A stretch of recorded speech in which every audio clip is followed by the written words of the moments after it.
True story, and this happened last year. I had a client, I had someone reach out, I think in the summer, about buying a house. They knew what house they wanted, and they wanted to act quickly. So they messaged me 5 p.m. on a random, maybe weekday night.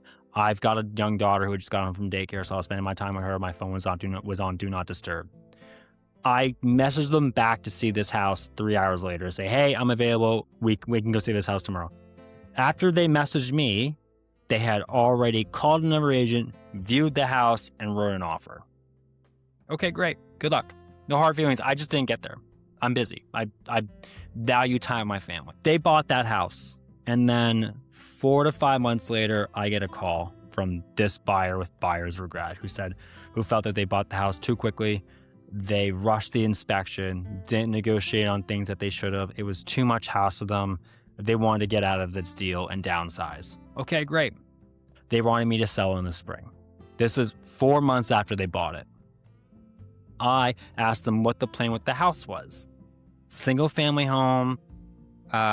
It's downtown Halifax, so it's old Grand Victorians, newer kitchen, newer bathroom, but everything else was pretty dated and a completely unfinished basement.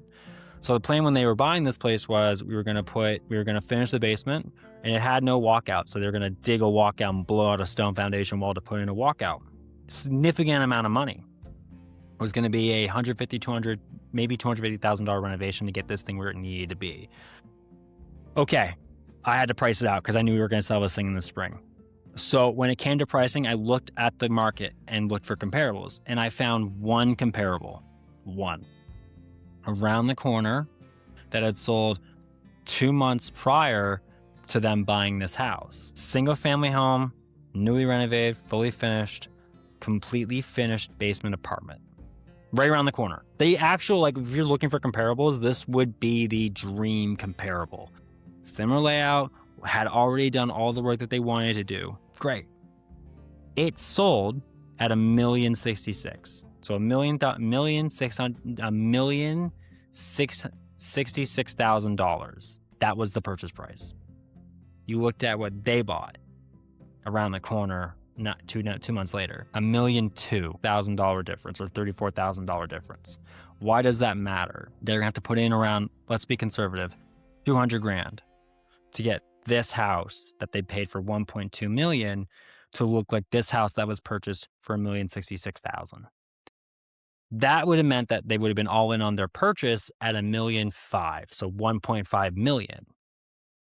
But they would have had negative equity of $434,000 because the comparable sold at $1,066,000. So if someone had done their job and not rushed the transaction, the realtor at the time who they use should have been looking for comparables to figure out what the price was on this purchase. Because here's the problem. I just saw them doing all the work that they were planning on doing. And we were going to sell this thing based on a comparable with a fully finished basement apartment.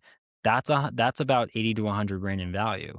So I was going to have to list this house on the market in spring 2026 at $966,000 or $949,000. So they're about to take a huge 250, 300K loss without even doing anything because of the rushed purchase.